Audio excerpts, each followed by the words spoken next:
No Final Four za Vardar, ovaj pad Montpellier. Pa dobro, Montpellier je stvarno jedna odlična ekipa, respektiramo ih mnogo. Vidjeli smo sve utakmice njihove ove godine, stvarno pregledali smo sve i dokaz evo da su do zadnjeg kola da su se borili za njihovo prvenstvo pored Pariza.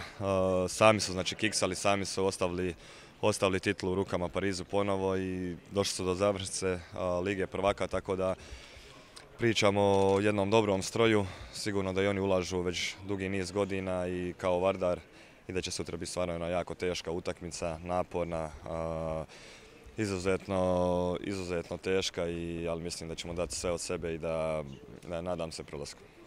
Kada Vardar gleda šansa da protiv Montpellier? Pa Vardar je već 4 godine, znači stvarno u vrhu evropskog rukometa i to nije ekipa od jučer, nego jednostavno to je ekipa koja se pravi te 4 godine i stvara taj jedan sistem.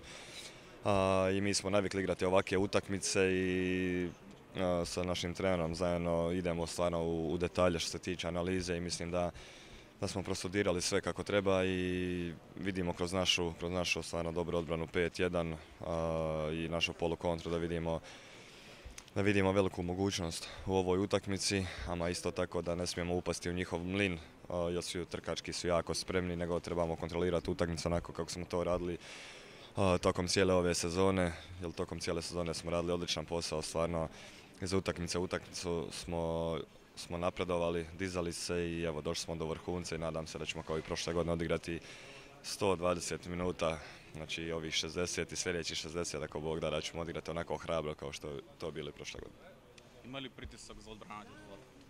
Ma nema, stvarno nema pritiska, jednostavno mislim da su ovo igrači koji imaju iskustva prevelikog, da su igrači koji su odigrali dosta ovakvih utakmica što na reprezentativnom nivou, što na klubskom nivou. Jednostavno Vardar je dosegao taj nivo da nekako sad Final Four bez Vardara ne bi bio taj Final Four i jednostavno znam da su igrači spremni, komuniciramo svaki dan, družimo se i svi jedva čekamo da to počne, samo da završimo onako ovu sezonu kako je i počela, a to je pobjeda.